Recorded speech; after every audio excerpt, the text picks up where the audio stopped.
أهلا بكم أحبائي الصغار في قصة جديدة من قصص الأطفال للأستاذة ليلى بن عمار.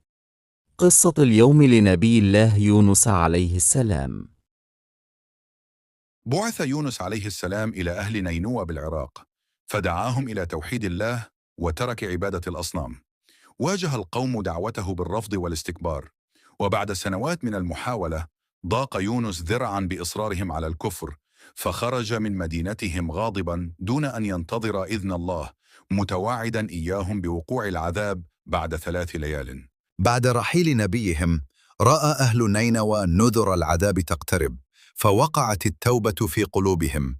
خرجوا جميعا إلى الصحراء نادمين مستغفرين متضرعين إلى الله، فقبل الله توبتهم ورفع عنهم العذاب، فكانوا القوم الوحيدين الذين آمنوا بعد وعيد العذاب، فنفعهم إيمانهم. وصل يونس إلى ساحل البحر وركب سفينة ممتلئة، وفي عرض البحر تلاطمت الأمواج وكادت السفينة أن تغرق. قرر الركاب إجراء قرعة لإلقاء أحدهم لتخفيف الحمل، فخرج اسم يونس 3 مرات. أدرك يونس أن هذا تدبير إلهي، فألقى بنفسه في البحر الهائج. أوحى الله إلى حوت عظيم أن يبتلع يونس دون أن يؤذيه، وفي قاع البحر اجتمعت على يونس 3 ظلمات: ظلمة الليل، وظلمة البحر، وظلمة بطن الحوت. هناك لم ينقطع أمله، فنادى ربه بالكلمات الخالدة: ألا إله إلا أنت سبحانك إني كنت من الظالمين. لا إله إلا أنت سبحانك إني كنت من الظالمين. استجاب الله ليونس وأمر الحوت أن يقذفه في العراء اليابسة. كان يونس سقيما وهزيلا، فأنبت الله عليه شجرة من يقطين لتمده بالظل والغذاء وتمنع عنه الحشرات. وبعد شفائه عاد إلى قومه في نينوى ليجدهم مؤمنين موحدين، فلبث فيهم يعلمهم دينهم.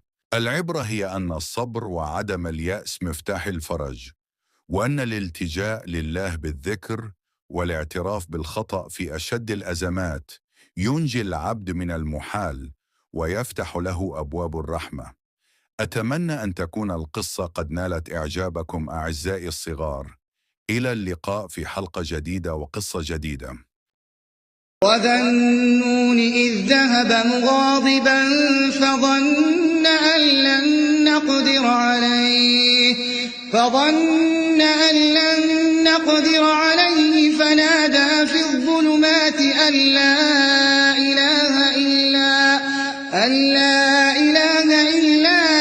أنت سبحانك إني كنت من الظالمين.